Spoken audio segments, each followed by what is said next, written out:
Hello! So ngayong araw na to ay nagluto ako ng pork stick na masarap. So ngayon guys, yung aking pork stick, uumpisahan na natin. Gisa tayo ng bawang.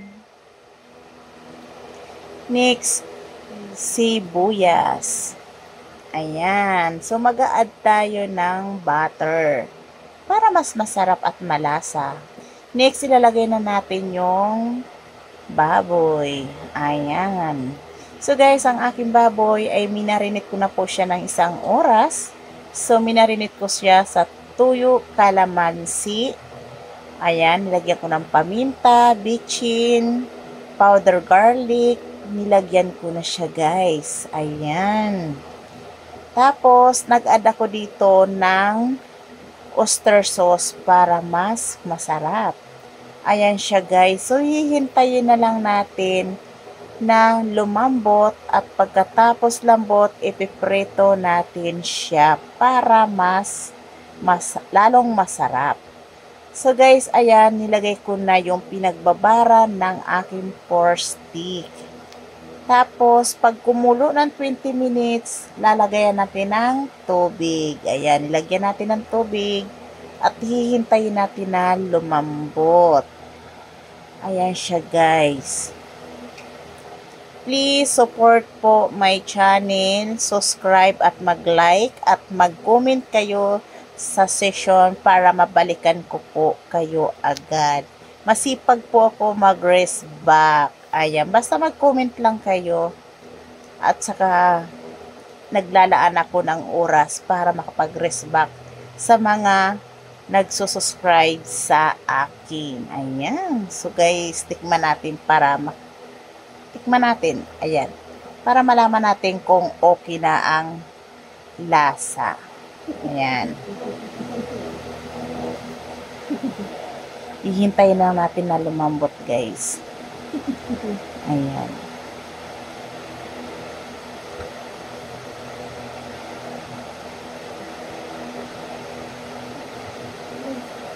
So, medyo malambot na siya, guys. Ayan.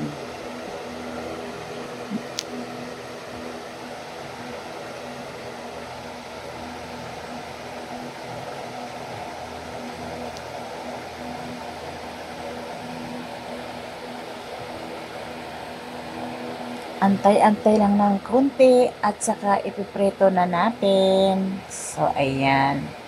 Ngayon guys, sasalang na ako ng isang kawali. Dito ako magpiprito. Ayan na guys, nagprito na tayo. Ayan. Iba-brown lang natin, huwag masyadong toasted at baka tumigas ang ating karne. Ayan. Saktong brown lang.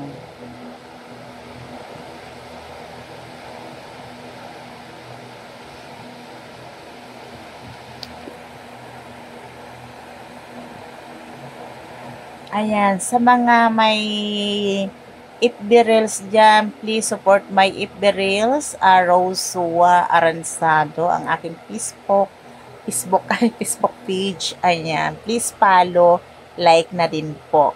Ayan, sa may mga Facebook dyan, Rosua Aransado. Ayan, nagre-reels din po ako. Ayan, mag-iwan din po kayo ng message sa aking video para makapag-respect din po ako sa inyong mga reels. Ayan. Okay, so malapit na siya guys. Matapos. Ayan. Waiting lang tayo pag nag-brown. Ayan.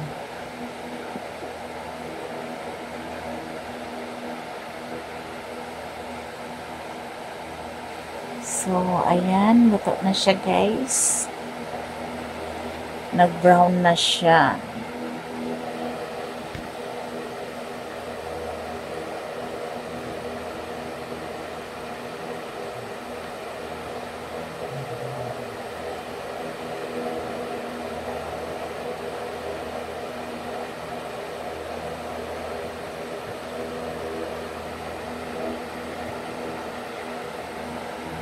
Fine.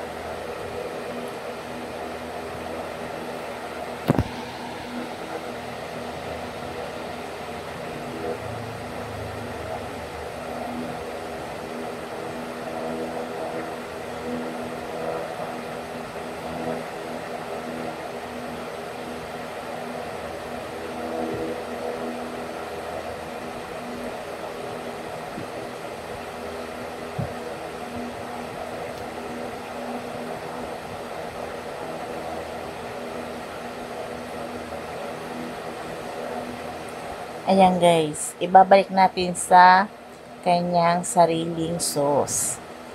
Ayan, at pakukuluan lang natin ng sandali. At tapos na siya. Ayan, syempre itatapping natin yung sibuyas na aking binukod kanina. Itatapping ko na siya. Ilalagay ko na siya. Ayan, so luto na, ready na siya. So, sibuyas na lang ang kulang.